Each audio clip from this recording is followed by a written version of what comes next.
Frederick Douglass. When you hear this name, what do you think? Today you will leave knowing that Frederick Douglass is one of the many that fought for African American rights. He gave African Americans a voice that has left a mark on history till this day. Let's first get to know Frederick Douglass. Frederick Douglass was born on a plantation in Talbot County, Maryland. Douglass was born into slavery as his mother was a slave.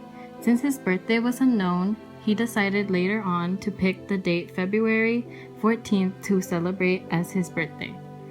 It was then estimated that he was born in the year 1818. At the age of 7, he was sent to live at the Way House plantation, even experiencing and seeing his own mother's death at the age of 10.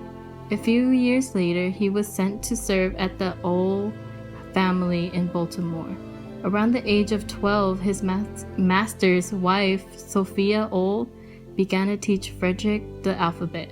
At the time, it was highly illegal to teach slaves to read. Eventually, when Mr. Old found out, he told his wife to hold the teachings to Douglass. However, over the time, he secretly taught himself to read and write by observing others and watching the white children in their studies. Douglass began reading newspapers and books as much as possible. Things that he learned he would share with other slaves. When he worked for William Freeland, he taught slaves to read the Bible at a church service. Freeland was okay with it, but other slave owners weren't okay with it and stopped it. After he escaped on his third try, he married and was able to get identification papers from a freed sailor. They moved to Bedford, Massachusetts, and there he joined a black church, and he went to abolitionist meetings. He later became an anti-slavery lecturer. He delivered his first speech at the Massachusetts Anti-Slavery Society's annual convention.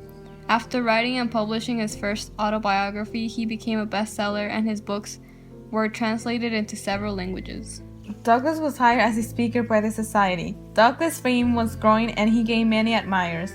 Frederick Douglass helped with the cause of women's rights, and at the same time, he was advancing the cause of abolition. He wanted to free the slaves. He wanted every slave to be free. Douglass' speech was very persuasive. His British friends admired him so much that they decided to purchase him from his previous owners. In 1847, he was able to return to the United States as a free man. Douglass made a huge contribution to the intellectual tradition of millennium nationalism. Frederick Douglass wasn't only an abolitionist, but also a suffragist, author, editor, and a diplomat. Throughout all these positions, he was able to speak and give hope to the African Americans.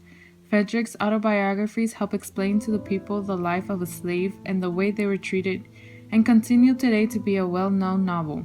Douglass was a legendary spokesperson not only for blacks but as well as for women's rights. Frederick's belief in racial justice and human equality led him to acquire great things and leave a mark on history.